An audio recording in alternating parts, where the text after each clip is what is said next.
answers, and if there's anything unanswered, we can probably get to that as well. If you're all familiar with Zoom chat, you can see there's two all panelists. That means that's all of us, and only we can see that. So, and then there's all panelists and attendees, and that is exactly what it sounds like. It goes to everybody. So I would recommend trying to avoid that. Obviously, if there's someone you want to say hi to in chat, please feel free. But again, if we can keep the questions and answers into the Q&A feature, I think it will work well for everybody. Okay, that sounds good. There is the option to answer the questions directly, like during, if it's a simple question that you think, you know, that you can, a simple answer with a simple question. You can just type that right in. The attendees will be able to vote up questions that they think they might like to hear answered. So hopefully we'll get some good stuff with that. And anybody have any other questions? It's not so much a question, but I wanted to come back to us answering questions. And it is difficult in any of these meetings where we talk over one another. The audio gets all muddled.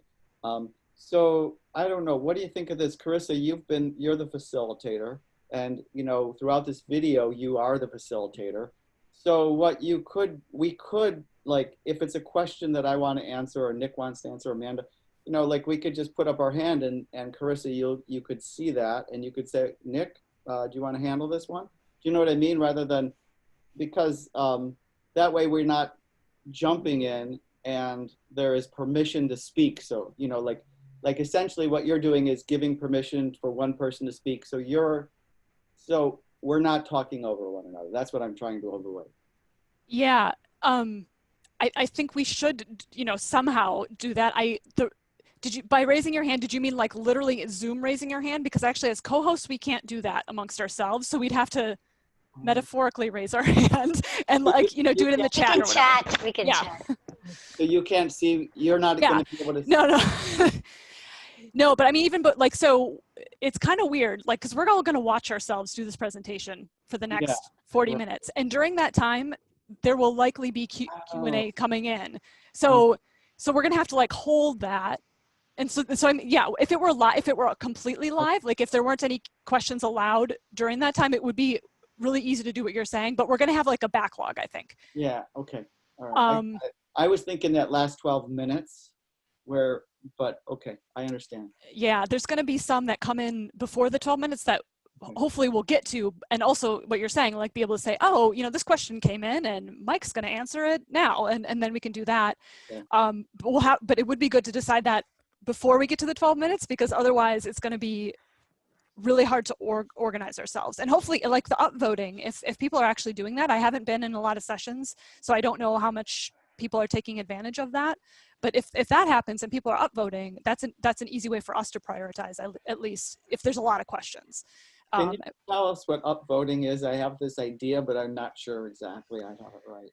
Yeah, and unfortunately, as co-hosts, we can't test this, but yeah, there'll be questions that come in the Q&A window that you see, and then there's like a little thumbs up. And the more people can just click on that. It's just like in like Facebook or any social media where they just click on it and it's just like, and then it adds up, it tallies. So if all of us upvoted, then it's 9 people have like the thumbs up. And then they float to the top. Like it sorts it for you. So you don't have to kind of look for the one that has the highest, it does it for you, which is nice. That's right. Yeah. If people are taking advantage of it. Sure. Mike, did you see that there's the chat button, the chat area? You could look through the Q&A. So there's the Q&A and there's the chat. And you can, if you see a Q&A come in with the chat, you could set it to all panelists, and you could say, oh, I like the question about X, Y, and Z. I can take that one. Okay. So that's a way you can like raise your hand and say, this is the one that I want to talk about, if that turns out to be one that's high priority or something. I think that's a good idea. And if more than one person wants to take, you know, because I think we all have, as we know, we all have a different perspective on this. I think it'd be fine if a couple people addressed it too. But you know, we'll just have to kind of see how it goes. Okay. And I'm happy to facilitate that. I think, Mike, you have a good point about the audio. It is when two people jump in, it's really hard. So I guess we'll kind of see how that goes. I'll do my best to like take some notes and make sure that I know which question is with who, and Yeah, and if we have like those. 12 questions or 15 questions, like we won't have time for multiple people. So that's a good way to do it. Yeah. Okay. Awesome. I'm excited. I'm excited that we don't actually have to present. It's already done. It's going to be funny watching our own presentation. Just a heads up, I'm going to broadcast the meeting in 5 minutes. Okay. All right. Well, I might mute myself and turn myself off and get a glass of water or whatever. So it's probably best for all of us to be off screen and muted during that when they open it up. Richard, Yes, is that? yes, yeah. absolutely. Okay. There'll be some rotating slides that you'll see. It's just if you were at the beginning of the plenary, you may have seen them already, but they're going to be here. I'll be here through the entire thing. Grayson will be leaving a little early to go do this sort of setup at the later session. So thanks, Grayson, for being here, and we'll see you guys on the other side. Sounds good. See you Great. guys soon. Bye. Bye.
All right, everybody. I am going to broadcast the webinar.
Hello, everyone. I'm Richard Duran, Marketing and Communications Manager at the American Public Gardens Association, and I will be your staff representative during this virtual conference session. Before we begin, here are a couple of tips to get the most out of your virtual conference experience.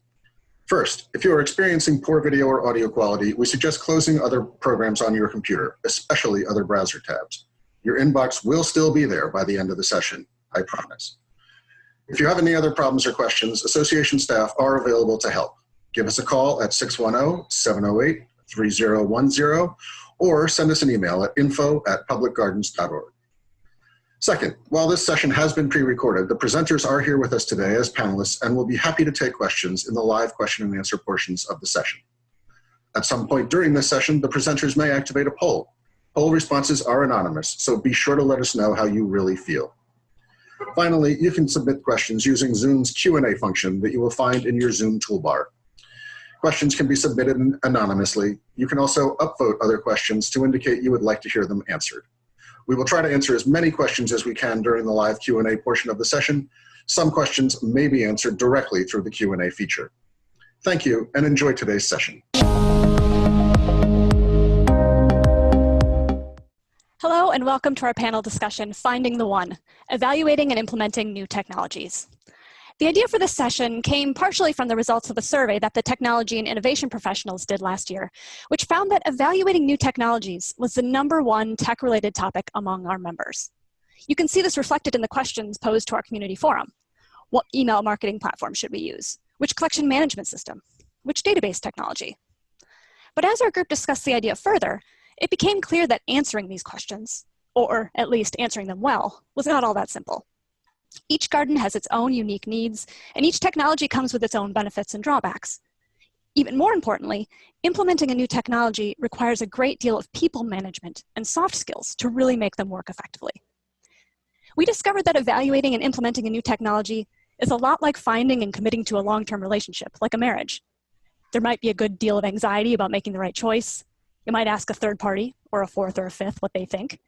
It might have serious repercussions for other relationships. Communication is essential, you might need to compromise, and eventually you might even need to break up. The metaphor seemed a terrific way to organize ourselves and to emphasize what we've all found to be so important about working with technology, the human element. To that end, we've organized today's discussion around 4 stages of a relationship. First, putting yourself out there, deciding what you need in a new technology relationship. Matchmaking, evaluating potential matches and setting the stage for a successful relationship. Saying I do, starting a life together with communication and change management, and finally putting in the work, continuing to evolve and improve your relationship over time. So before we jump in, I'd like to introduce each of our panelists and allow them to tell you a little bit more about their unique relationship to technology at their particular garden. First, we have Nick DeDesio, Marketing Director at Longwood Gardens. Nick, can you tell us a little bit more about your relationship with technology?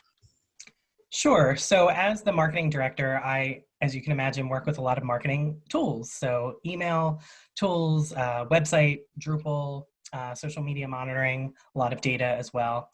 I also sit on our tech and data steering committee, and I'm one of the co-chairs, and we'll talk about that a little bit later and how that works with technology.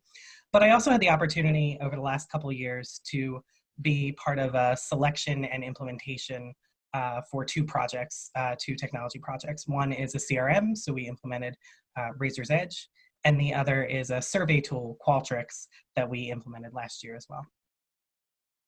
Terrific, thanks, Nick. Next, we have Amanda DeLeo, Business Analyst and Web Manager at Morris Arboretum. Amanda, what can you tell us about your relationship to technology? Well, as you can imagine, technology is my entire world. It's everything that I do.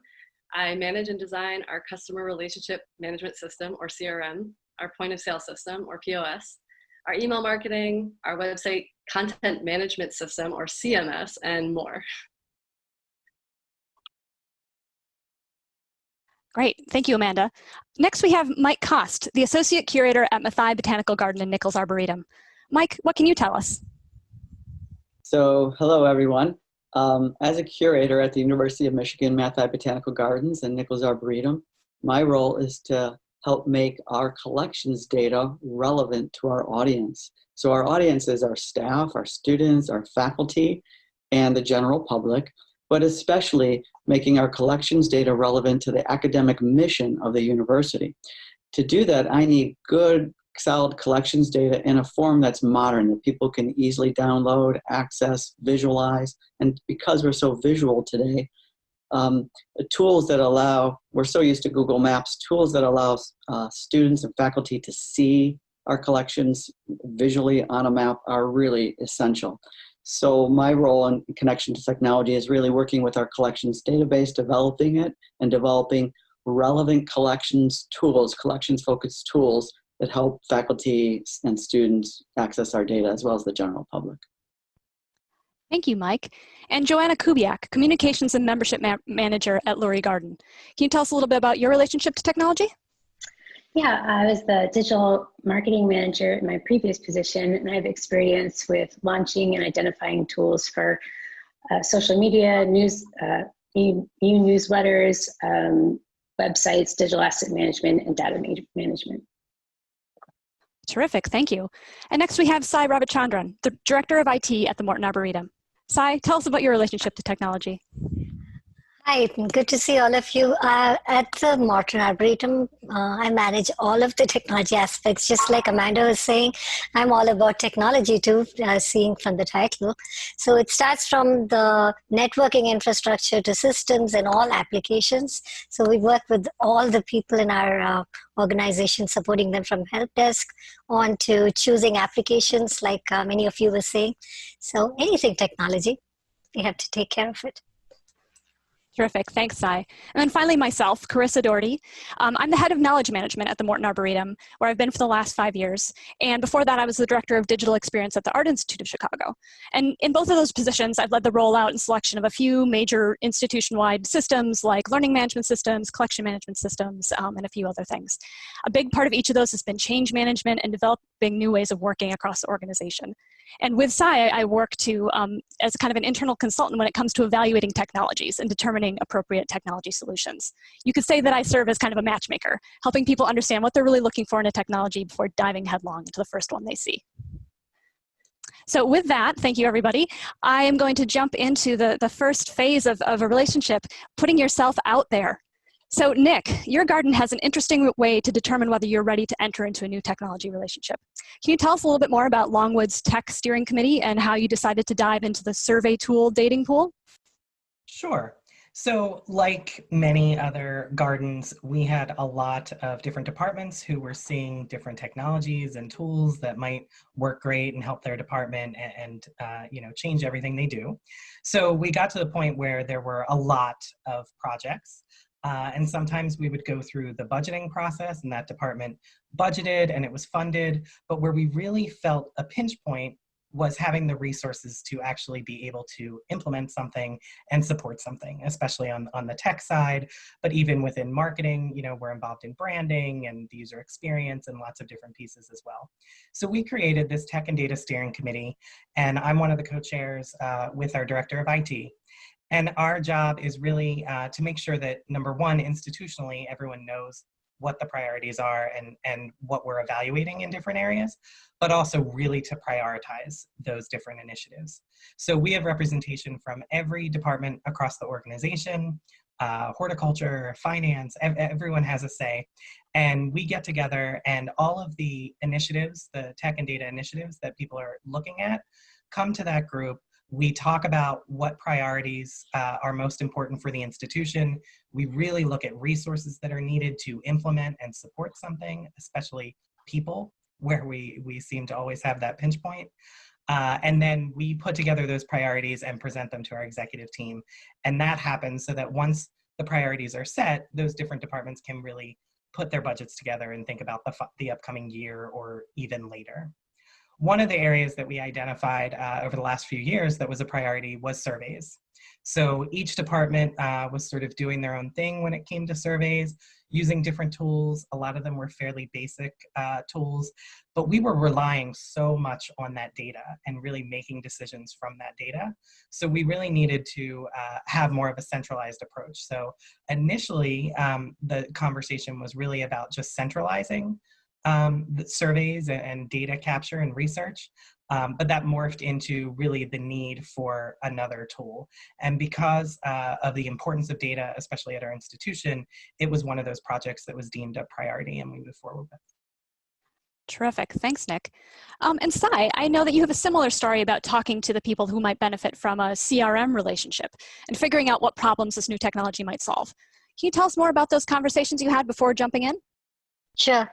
It was a long time before we could even jump in. It was a long dating process, as you would say, Carissa, to find the right solution. And in this case, it was not even just one solution that we ended up, but the process itself was a very interesting process. We had to be in the problem space for a long time to even understand something like this exists that can be helpful to us. Like, is the CRM something that would benefit us from whatever we are using right now?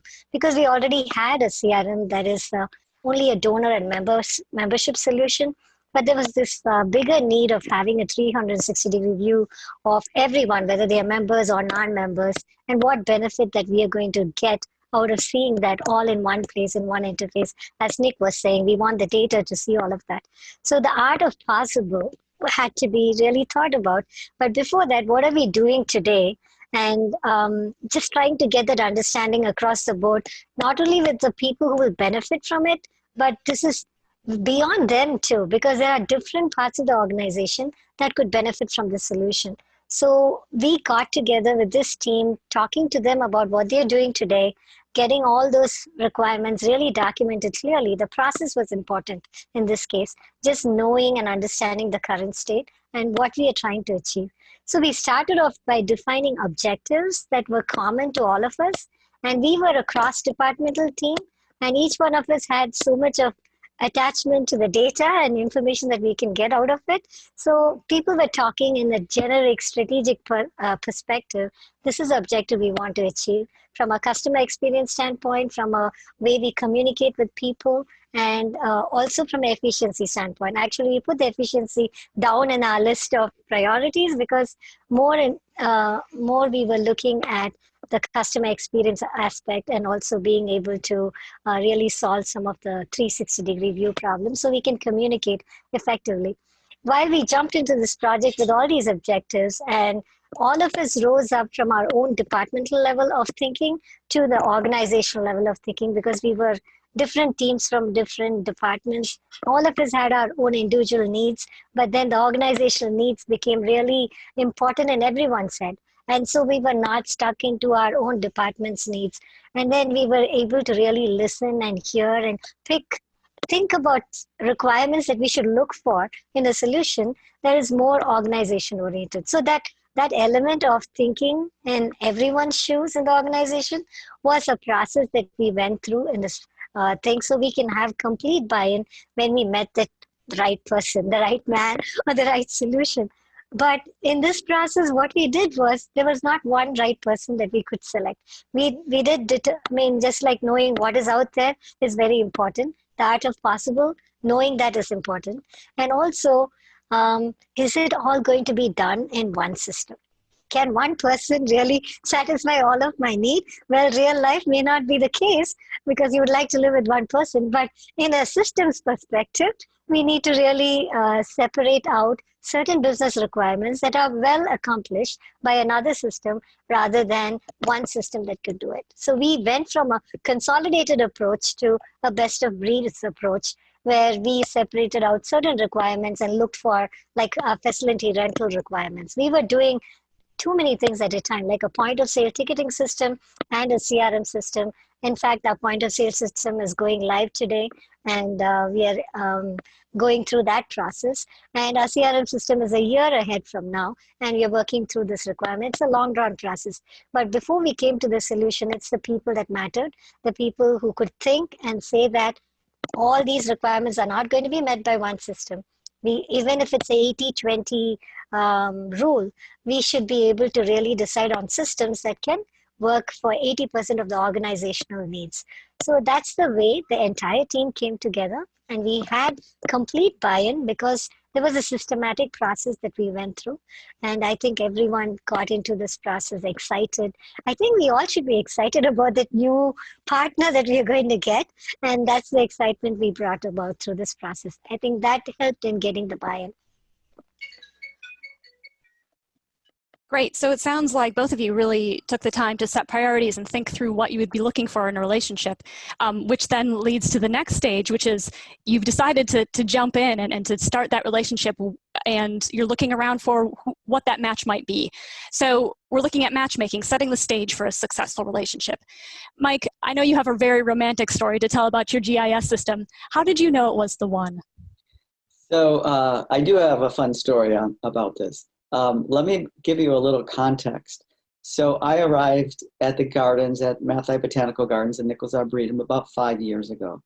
And I came from a background as an ecologist for a natural heritage program where we had a statewide database of all the locations of rare plants and animals and high quality natural communities, ecosystems. And this was a GIS database. So I was very used to being able to ask a question about a species or an ecosystem and look on a map and see where it was, or see the distribution of where the species occurs, and see things like its geology and its soil, the soils and other things associated with it. So when I got to the gardens, there were many seasoned professionals, most of who are still there. And our database was an access database that only one person knew how to use, and he barely used it. So it was pretty much defunct. And when I wanted to know where something was, like, do we have chinkapin oak? I would ask one of these people, and they would scratch their head and like, yeah, I think we planted some back in 1973, and you might look over, and I just thought, wow, what if these guys leave? What if any of these people retire? We're going to lose that knowledge. So I got thinking about what I came from and thought, wow, it would be great to have a geospatial database, something that we could use. And IMLS was putting out a call for a grant. And so I wrote a proposal. But in the process of putting that proposal together and doing some deep thinking, I contacted a gentleman, Peter Knoop, with the college at the University of Michigan, the College of Literature, Science, and the Arts. And he runs the Technology Innovation Center. So Peter was all about GIS. It turns out that we have a license with ArcGIS Online that allows us, with Esri, that allows us to do tremendous amount of work there. And Peter said that his college could could at least house the database for us, house all the information, and give us a ton of space. Also, he was willing to be on a search committee to hire. We didn't have that technologist on staff who could do that. I have some background, but I am not a GIS person.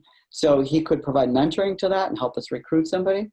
And so it turns out that ArcGIS Online allowed us to, so the love at first sight was meeting Peter Knoop, his embrace and understanding of the technology that we needed and his willingness to work with us. It was like a perfect match. So we ended up going with ArcGIS Online. We now have, thanks to IMLS, the Institute for Museums and Library Services, who funded the development of a new database for us that's based in GIS. It's ArcGIS Online, and it comes with a ton of tools that allow us to make story maps and web map applications so that people can see themselves, for example, as a blue dot walking through the arboretum. The trees and shrubs are red dots. They can click on a dot, see what it is, get links to other things, other information sources. So it allowed us to build about 30 different GIS-based collections-focused tools, web maps, story maps, and a database that allow our users, our staff, students, faculty, general public to access this collections data and make it relevant.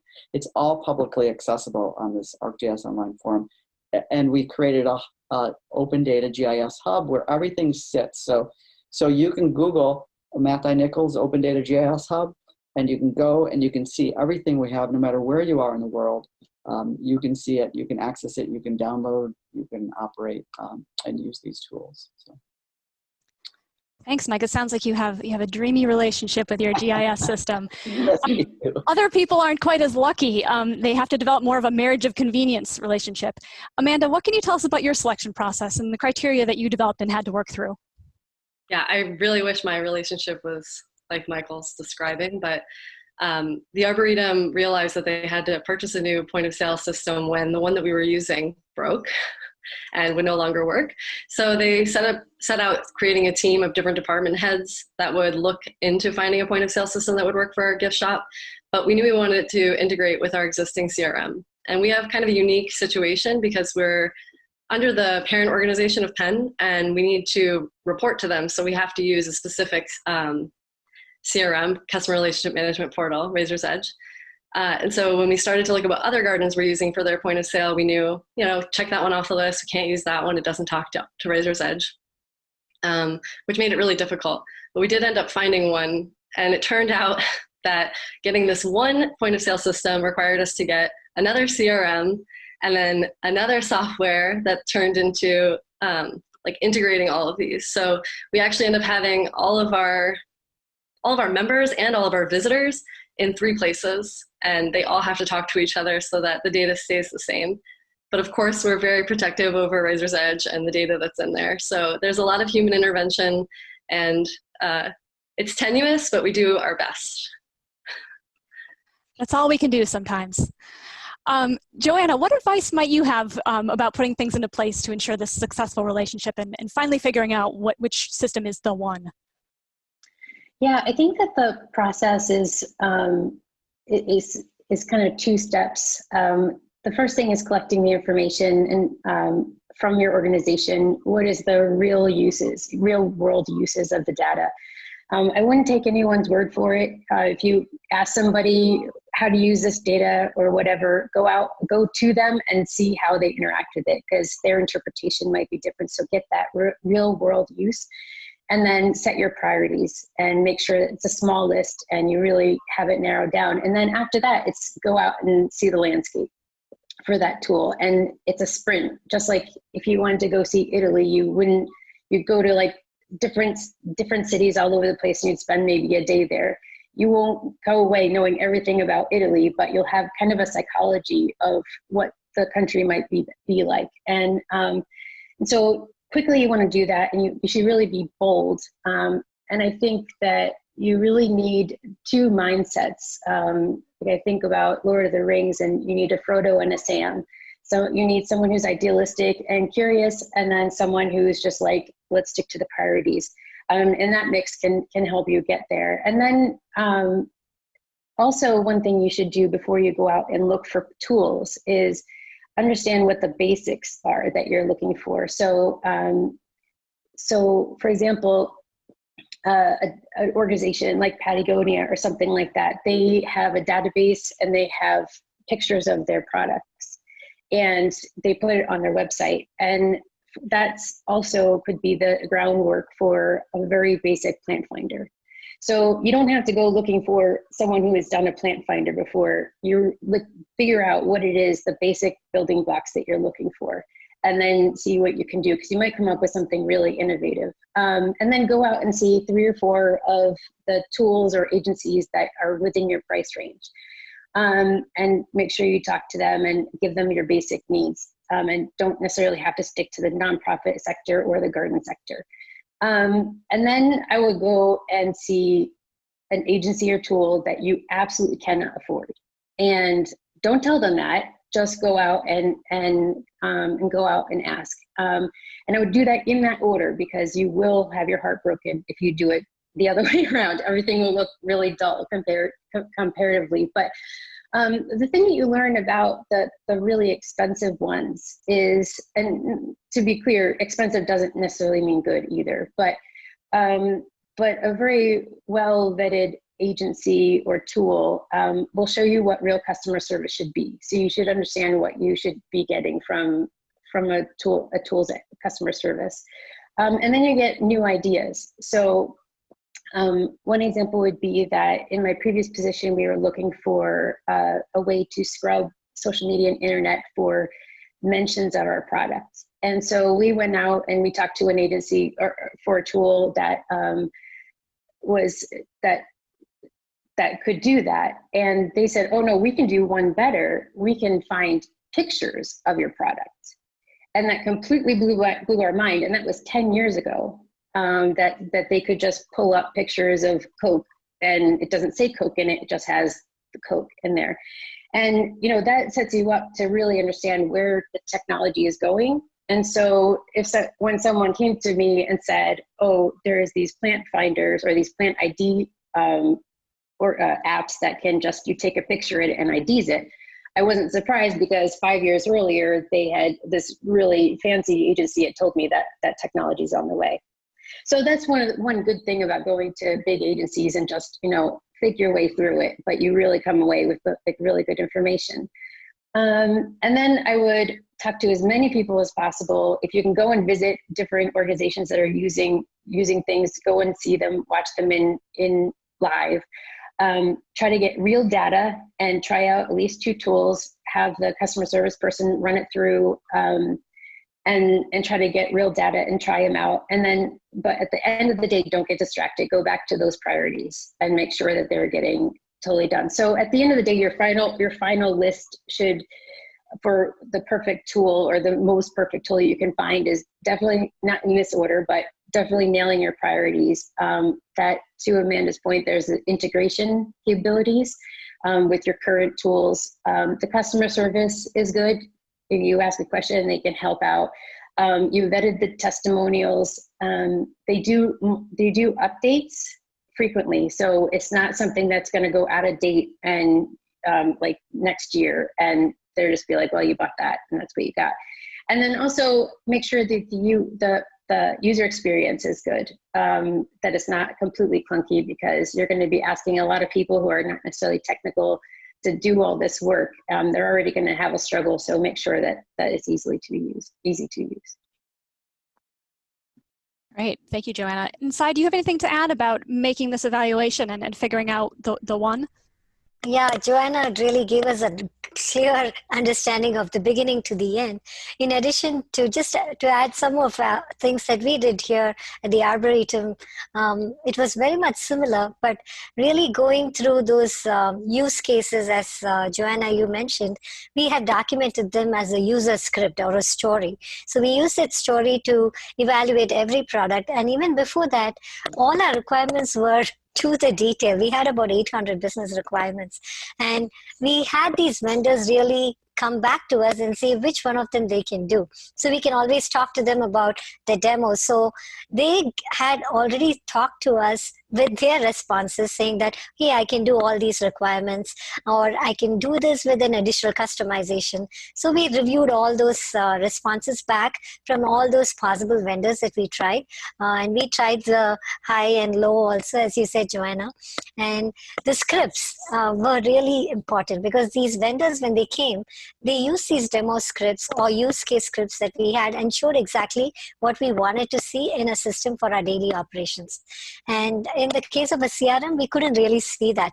But still, when it's a platform, we had to configure it to do it. They didn't really have it set up that way.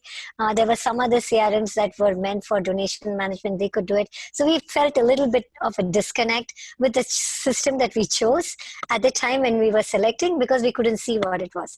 That's when we had to really understand that sometimes you may not see what you want when you pick the solution, but we should have the foresight of seeing what is possible with that solution. And even as we are reviewing our priorities, the nice to have and must haves have to be really thought about. And even the must haves, if 80% of our needs are met, we should be able to understand this person or this system will have some faults that will be at least 20%. And are we willing to live with that 20% of deficiency in this person or a product? So that's a good way to really evaluate the systems. If something is more than 20%, maybe we won't go that route. But that's all I had to add, Carissa. Thank you, Sai. So it sounds like there's a lot of consideration and a lot of work that goes into evaluating and assessing a technology that might work for you. And so once you've done that, once you've committed and said, I do, starting a new life with a technology can be difficult. There's new routines, new people involved, new ways of working. Nick, could you tell us a little bit how you took it a little bit slower at the beginning of your relationship in order to help others cope with all of these changes? Absolutely. So taking it slow was very important for us when we were implementing our survey tool. This was new technology that we were learning, new processes we were going to be integrating and automating the survey process. We had, up until then, we had very manual work that was done for analyzing the data. So all of those things were new to us. And we also wanted to take this as an opportunity to really look at the surveys that we were asking and align those to the guest journey. So there was a lot of work in the actual survey itself. So we decided just having one go live and have everybody shift over was not something we were going to be able to do. So we took the one survey that sort of is the most important institutionally to us, and that's our post-visit survey. So after people visit the gardens, and we focused on that and rolled that out. Part of that rollout was the automation for that particular survey. It was the analysis, the data visualization dashboards that we were planning. And then we were able to show this is what we can do, and this is the information you can get. And then from there, we slowly branched out to other departments and really prioritizing them either from a specific moment or event they have. So maybe an education class was starting or something like that. Or it was just who they were reaching out to in the audience that made most sense. But that phased approach worked very well for us and helped us to roll out the project. Terrific. Thanks, Nick. Committing to a new technology can mean a big change for everyone involved. Amanda, what do you think is the most important thing to do in order to address these anxieties and manage resistance that you might encounter when a new technology relationship comes into play? I'm going to stick with talking about our point of sale and our customer relationship management system that we rolled out about 2 years ago now. I think it was really important for us in dealing with this marriage of convenience that we work together. So I firstly believe that you have to assign ownership to either parts of the technology or to pieces of the technology that are working together, and that it should be somebody from different departments. So that's because they understand the needs of their department best. So I don't really belong to each department, so I can't fully understand or grasp what their real needs are. That really helps ease the transition and provides continuity for them. I schedule regular meetings with the team of people who are each responsible for the technologies. We meet weekly, and that allows me to listen to their needs, but also for them to hear each other's pinch points and their issues, their challenges. It helps me to identify business processes that we can put into play that will help the systems work nicely together or just make people a little less cranky. And I try my best when I can, when I do see patterns emerge, to adapt the technology, to make changes within the technology to better suit their needs. So thankfully I'm here now and have the hard skills in the technology where I can get my hands dirty and work on the products to mold them when I can, how I can. And then I also feel like I'm providing some soft skills where we're really able to work together and be each other's champions. Like if one of us is in a meeting and not all of us are there, we know to stand up for, hey, this isn't actually going to work for that person. I know because I've heard them say this. So it's really nice that we're a core team. We really call our team meetings the core team meetings. So it's nice. That's great. And in my own work, I found that cohabiting with a new technology doesn't just mean you've moved all your stuff into the new house. You also need to consider all the other ways your life's going to change, processes and workflow, training, onboarding, decision-making. You can't just introduce a new technology without changing the way you work together. And a new technology really isn't worth the investment if you can't actually get people to use it.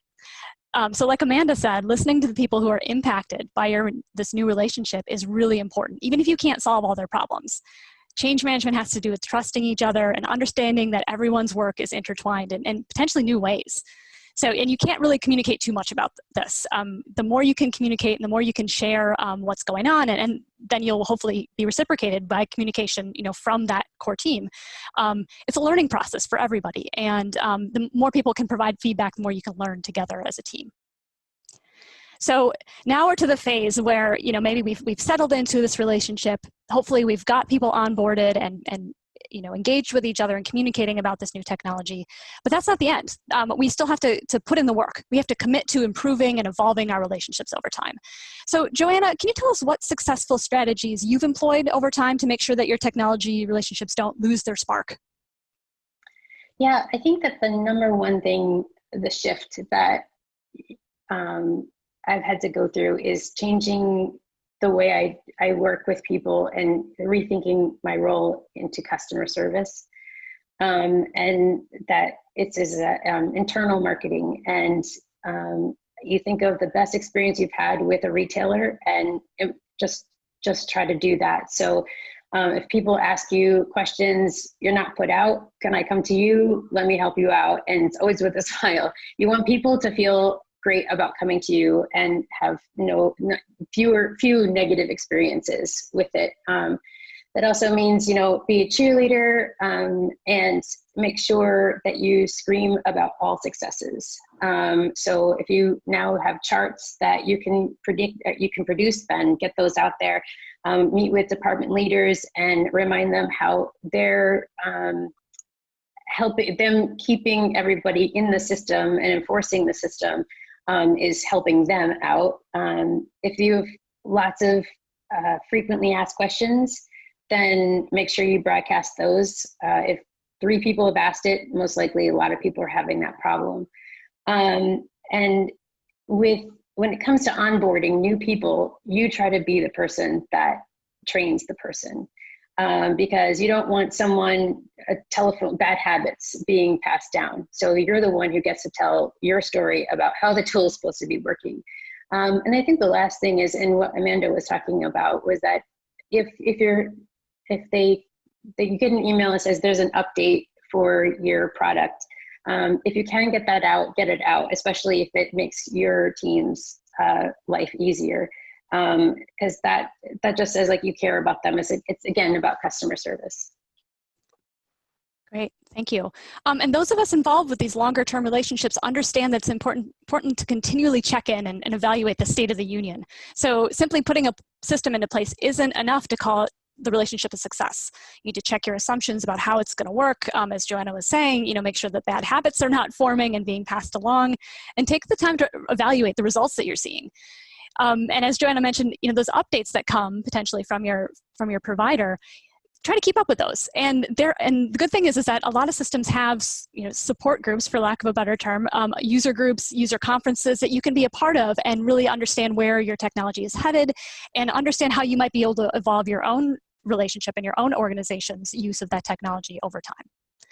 Mike, what has been your experience with evaluating your relationship and keeping the magic alive? So there are 2 primary components to that as far as what I'm seeing, because my role is to try to make our collections data relevant to the academic mission of the university and to our visitors. But as a university, our primary clients, if you would, are the students and faculty. And so we really want to be relevant there. And in order to be relevant, we need to put their needs first, essentially, like you would in a relationship. If you want to have a good relationship, you often you want to have win-win situations, but really you need to put other people first. And that saying that many of us have heard, happy wife, happy life, that I could live with, if Tommy's happy, I could be happy. So Tommy's my wife. So for an example of that relevant to the collections data is there's a dendrology course on campus. We call it Woody Plants. It's the Woody Plants course. And we strive to represent about 120 some odd species at the Arboretum. They teach about 140 species in that class. We have about 125 good examples of those species in the Arboretum. So we created an application that students can download on their phone. They can use it through ArcGIS Online. They can download it to the Apple Store or Google Play, in which we've got those species that are good examples near trails as GPS points. Students can see themselves a little blue dot walking up to that, and they can click on it, and it opens a pop-up window with access to pictures of that species, more information, links to more information, the size of the species, so on and so forth. That's putting other people first. But it's a win-win because they're using our collections data. That's great. Now so we've done that with a whole bunch of different things, 30 different examples of that. That's a great example. Now, how do I know it's useful, or how do I know it's being used? That's the evaluation part also. So I do send an evaluation out to the class to ask them, for example, like, can it be improved? What would you do? Are you using it? How is it helpful? And I get a few students responding. I can't say I've got great response to that. But what I do know is through ArcGIS Online, they have user stats. And I know, for example, on that particular app, that one has been accessed over the last 2.5 years. It's taught every fall. It's been accessed over 7,750 times. So 7,700 times it's been accessed. That's a lot. There's only 60 students in that course. So students are going back, and others are going back to that. Other people use it too. It's not just students. So all of those applications I've mentioned through ArcGIS Online, there's user stats, and we've had over 33,000 hits or views from all over the world. So I know it's being used, and that's cool. We're not a huge garden, so that's a big number for us, 33,000 times. On our hub, which is I can get Google Analytics, which tells you a ton of information. I can see how many people, unique views, how many times it's been looked at, and how many individuals and what country they're from, and so on and so forth. So those user statistics can be really helpful, but I think it's just important to understand as well as you can who's using it, and then that information has been super helpful for to leadership and helping leadership understand the prominence, the importance, and the value of this. So that these user stats have helped me communicate to leadership what the value of and the importance of what we're doing. Right. Thank you, Mike. Now, we would be remiss not to talk about what happens when a relationship comes to an end and the process begins all over again. Joanna, how do you know when it's time to break up with your technology? Well, I think a lot of it has to do with change. Whether or not you've gotten new technologies and your tool that you had identified no longer integrates with the new stuff that you're using. Maybe your priorities have changed and the tool can't be adapted. And there's also a possibility that a dynamite tool came out that is like 10 times, a billion times better than the one that you got. Don't get distracted by the shiny stuff, but if it's really, really much better, then go for it. But also there's other things that just can't be helped, whether or not at the end of the day, the cost of running it is much greater than the benefits, or just nobody ends up using it. You didn't have the support at the end of the day. People got frustrated. And I think it's important that you don't necessarily feel bad about that. It's part of the process. Unless they hired you as an expert for this, that's the only time you should feel bad. You have this is part of the learning process. Every last one of us has failed at launching tools, and this is how we know what we know, and we're gonna come back with new learnings. So it happens, and it's just a process, and you're gonna get better. Those are all really great points, Joanna. And thank you everybody for sharing your experiences with your technology relationships that you've had over your careers and over your time at your gardens. As we wrap up and head into the Q&A from our audience, in just a few words, can each of you share your top technology relationship advice? Sai, I think we'll start with you. Yeah, the most important thing is to know our real needs. And while determining those real needs, it's important to include the stakeholders that are really involved in your organization to come up with those needs. Most oftentimes, we take the needs from a narrow group of people within the organization, but we'll have to really be thinking about who else would be impacted by such a solution or such an objective like this that we want to achieve for the organization. Just keeping in mind all the stakeholders that are required and getting the needs with all of them in place. Thank you. And Joanna, what might you have to share? I'd say it's getting to know the landscape. It allows you to broaden your mind, as I said, but also it gives you a lot of confidence, and that goes a long way when you're having discussions with people and trying to sell this internally. Thanks. And I guess I would say just really pay close attention to the people, again, who might be impacted by this relationship. Not only your external users, who are very important, you need to deal with that user experience aspect, but also the staff who have to work with this technology on a daily, regular basis. And to do this, you just need to communicate a lot, and communicate openly, and communicate again, and listen again, and really take the time to clarify the roles and the expectations so people feel bought in and accountable. And next, I think I'll ask Mike, what do you think is the most important advice to share? Well, I think you've got to get people to use it. So promoting it, offering trainings, demonstrations, educational opportunities. It doesn't have to be long, involved things. 5 minutes at a staff meeting to do a quick demo, offering people one-on-one, as Joanna said, just with a happy face, and going in and offering to help someone out, and share it. Small groups, events. We did a walk, a Trees of the Arb. We promoted as Trees of the Arb. That was an opportunity for us to demo this app, this Woody Plants app, to our membership. And so, yeah, we snuck in demoing the Woody Plants app. People loved that, but it was just a casual tree walk through the Arb. Very easy, low-key event, easy to do, no major prep.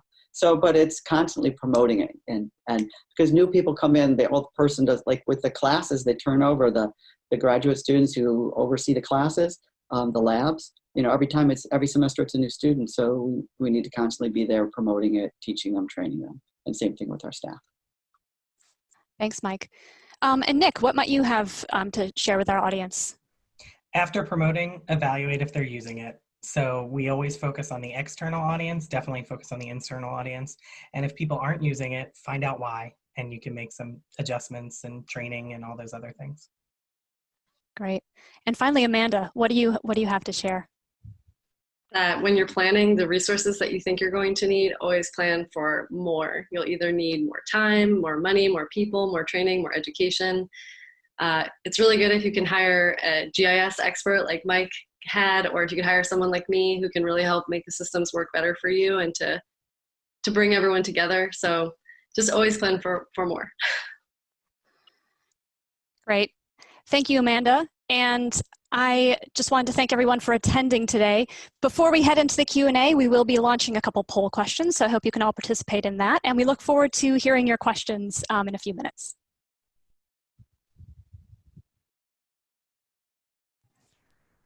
All right.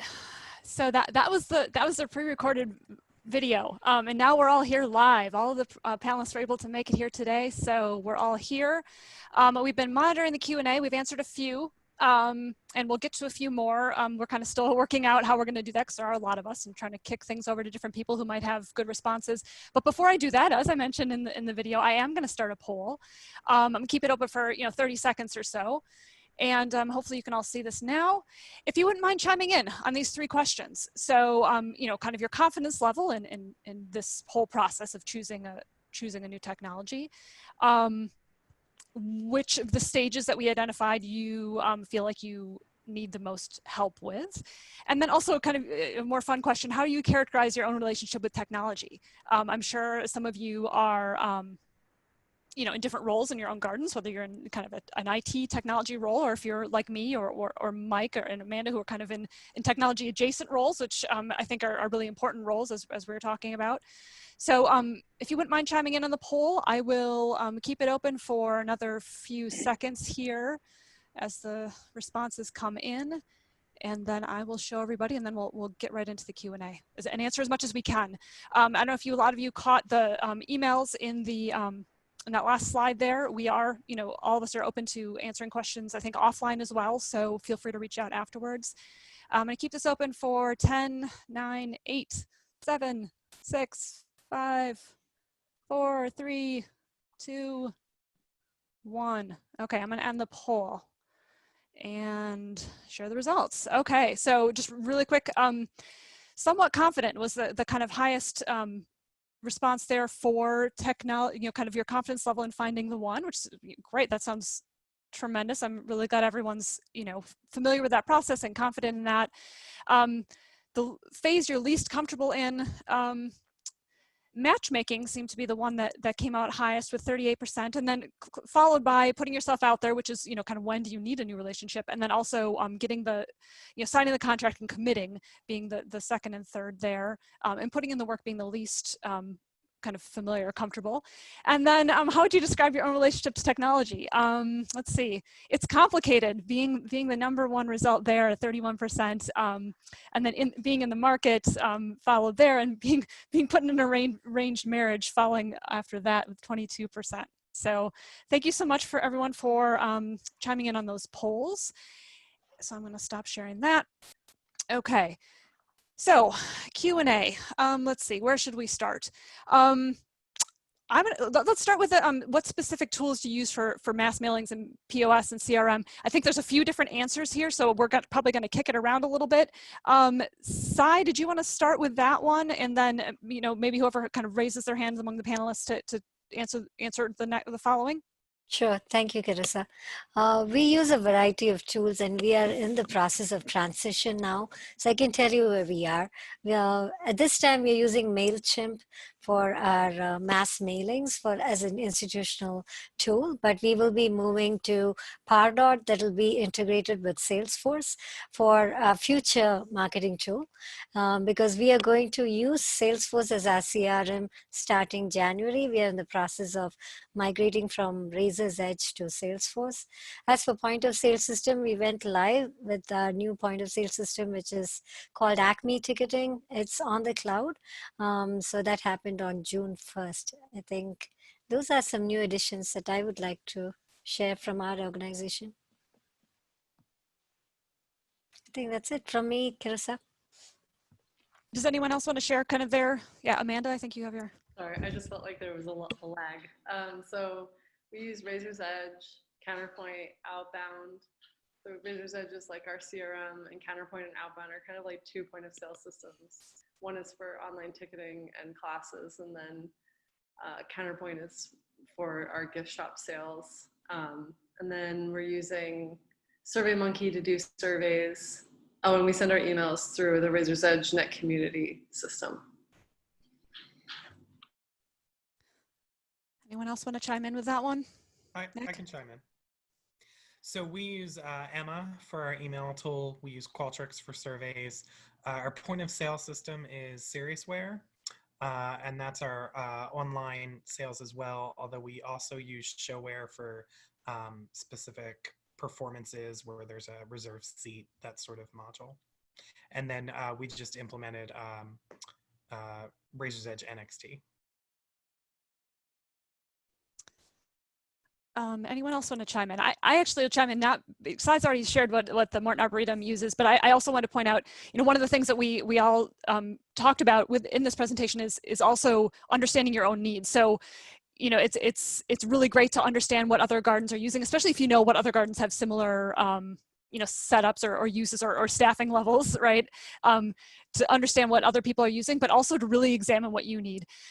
In some cases, there's not a lot of options. I mean, there's only so many CRMs in the world, but I know, even hearing what Nick and Amanda and Sai just said about CRMs and point of sale systems, we each have different ones, and we have reasons for that. And I think there's really interesting conversations to be had there in your own organization to understand kind of all the nuances of that. So does anyone else want to chime in with their systems? I don't know if we kind of covered a good number of those. All right, another question about staying updated with new tools. I'm going to give a shameless plug for the technology and innovation professionals community on the APJ forums. We try to keep that conversation going and kind of whenever we can, launch conversations about new things that are coming on the horizon. There's also an organization called N10, the Nonprofit Technology Network, which is a great resource for that too. And it's all nonprofits. It's not just public gardens, and they have a really great community. They have an amazing kind of like multifaceted community around all areas of technology. And so that's worth checking out. I know that's one way, because it is hard to kind of go out and seek information. So if you can subscribe to something and have things delivered to you in a digest format like you can with association forums, it's really nice to be able to kind of just keep on top of things more passively rather than kind of having to go out and seek that out. But there are definitely sources for that. And I think, Joanna, you had a couple things to add to that too. Yeah, I was thinking about this, the hundreds of sales emails that you get, someone trying to sell you something, get on this tool or whatever. You know what? Every once in a while, I'll take them up on it. Just say, look, I got 20 minutes, and let them do the pitch. And that's one way of keeping up with it, is just having someone explain it to you. Same things to go with like conferences that are free. Like Adobe will say, oh, do you want to come to this conference or whatever? And yeah, sure, go to get lunch, and you're gonna get to rub elbows with people. Same thing with like just going to talks that has someone who's in your field or is going to be in the talk. So it could be something completely what you would feel like completely out of your league or out of your topic, but there's one person who's from the marketing department that's going to be on that panel, and just listen to how they think and listen to what kind of tools they mention and that kind of stuff. It might be really useful. LinkedIn groups, they're a good resource. And then look for email newsletters. I have one that I've been following for a while, Marketing Profs. They send you an email, or you can sign up for like an email you get once a week, and it just has like the best stories, and they just kind of throw stuff at you. And don't spend a lot of time on it, just make it a diet, like 30 minutes a day or 30 minutes a week, that I'll just take a look at this stuff, just to kind of like keep things fresh. Great, thank you. Let's see, we only have time for maybe like one or two more questions.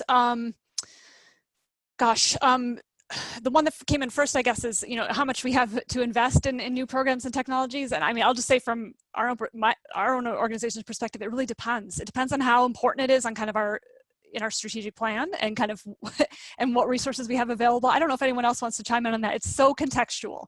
It so depends on the organization, but also kind of how important whatever problem it is that you're trying to solve is to your organization. If it's a small problem and it's not high on the scale, then we're not going to have as much to invest in it. If it's something that our entire success depends on, like sometimes the CRM is one of those things, then we're going to devote more resources to it. But it's a long conversation. I think Nick, the Longwood Committee actually helps address that to some extent. So maybe that's a good launching point for that. Yeah, our steering committee, I mean, that's really what we're doing. We're prioritizing, we're talking about the budget, the people resources, and then also maintaining, because all of these technologies, you put them in place, but then there's, costs and people time moving forward. So it definitely varies from year to year, depending on what the priorities are. Yeah. All right. Thank you. Okay. Oh my gosh, there's new questions coming in. I think we have time for one more.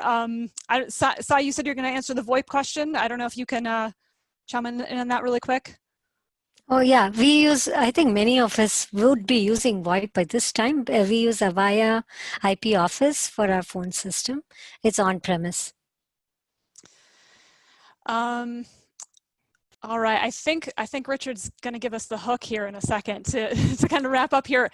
If anyone does want to follow up, we are all available via our email that we shared. I think, I don't know if we can repost that, but also, again, shameless plug for tips. I think all of us are in some way involved there, and we are I know I check the forum a lot, and this is a great place to have this discussion. A lot of different people, a lot of different roles have, kind of touch on technology. And I think having continual conversations about this really helps us understand how we can work together to make these decisions and evaluate things to the best, for the best uses for our organizations. If any of the other panelists have something to jump in, or I think, Richard, I think you can take it away. I'm sorry, but I think we are going to have to end it there. This has been a great panel, so thanks everybody for being a part of it. Thanks everyone for attending as well. This video will be posted on the conference website within about 72 hours, so keep a look for it there. We'd like to thank Kittleman for sponsoring the Leadership, Innovation, and Advocacy track, and you can learn more about Kittleman at kittlemansearch.com. The session is eligible for 1 CFRE credit hour, and you can download the attendance form from the conference website. Now, if you could just please stay tuned for a few quick announcements from the association, and there will be plenty of time for you to get to your next breakout session at 3:20. Thanks again, everybody, for coming, and we'll see you at conference.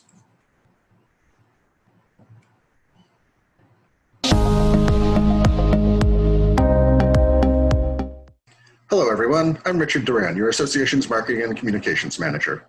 Over a decade ago, the association launched an awareness campaign with Rainbird called National Public Gardens Day, celebrated the Friday before Mother's Day to focus attention on the important role of public gardens and conservation. Last year, the association refreshed this initiative to create National Public Gardens Week, expanding it to a 10-day celebration starting Mother's Day weekend. A record-setting 200 gardens participated. This year, the global pandemic forced us to change the way we celebrated National Public Gardens Week. With over 90% of our member gardens closed in May, we focused more on supporting gardens' recovery over the spring months and promoting their virtual resources like online classes and tours. Thanks to you, we reached a new high of 230 participating gardens this year, but we're not through. We continue to drive support through your gardens through our social media feeds in what we are calling National Public Gardens 2020. You can find more information at npgw.info. We hope you will enjoy this short video celebrating this year's week, and we look forward to returning to National Public Gardens Week next year, starting on May 7th.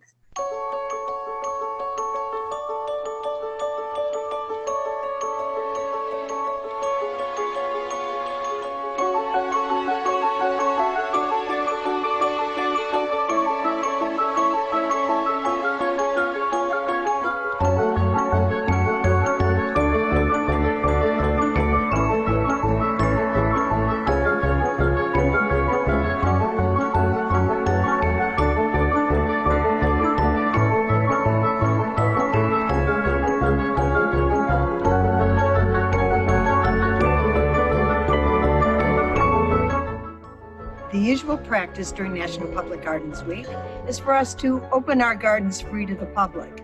But this year is a little different. It is not business as usual. In fact, it's business unusual.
Aloha from National Tropical Botanical Garden Headquarters on Kauai.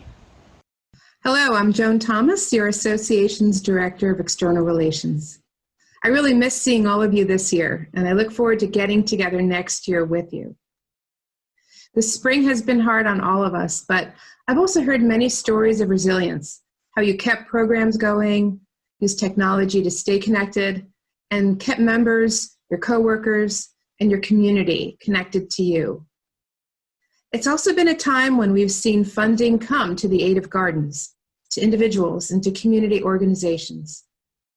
For this year's campaign, we wanted to pause and focus on what makes you stronger as a person, as a member of the association, and as an institution. We know the next few years are ones of recovery, recalibration, and reassessment, and hopefully rejuvenation for you. There are over 9,700 of you out there, members of this association, and we want to make sure that over these next few years, you have all the support you need to not only recover, but to thrive. Our goal in establishing the 9,700 Strong campaign is to support each and every one of our 9,700 members over the next few years, to help us stay responsive and to help you stay resilient and constant in your membership with us. We started 9,700 Strong in mid-April and got early support from conference sponsors and with the help of additional champions and our exhibitors. PlanSnap, one of our affinity partners, joined in the campaign and sweetened the deal by offering a free unlimited term pro download of the PlanSnap app to donors giving $20 or more. So for the past 2 months, hundreds of people all over the US have been donating to support you, our public gardens. We're now extending the PlanSnap incentive to all of you as we close in on our campaign goal of $100,000.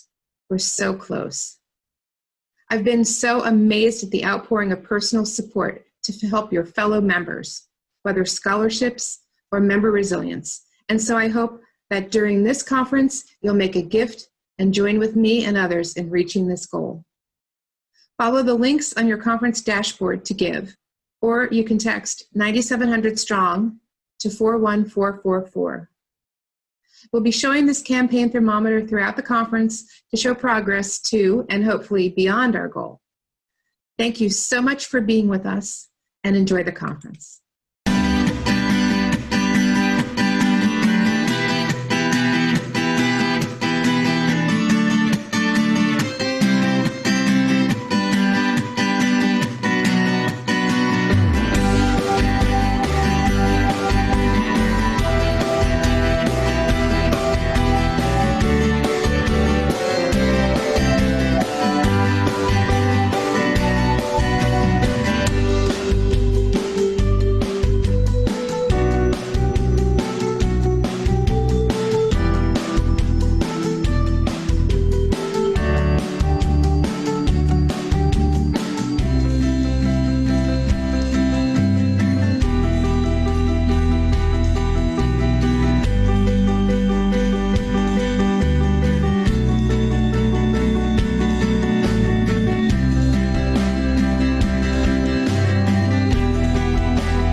Hi, I'm Jamie Riccio, the association's Member Development Manager.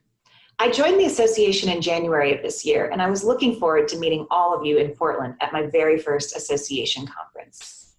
I wanted to give a special shout out to our sponsors and exhibitors, many of whom have been longtime supporters of our conferences and have stayed with us this year for the virtual conference. And while we don't have an exhibit hall this year for you to walk through, I did want to remind you to visit our Partner Spotlight section of our conference website. Please take a moment to interact with these members and to view their videos. Some of them have offers and other news to share and are here for you. Thanks and enjoy the conference.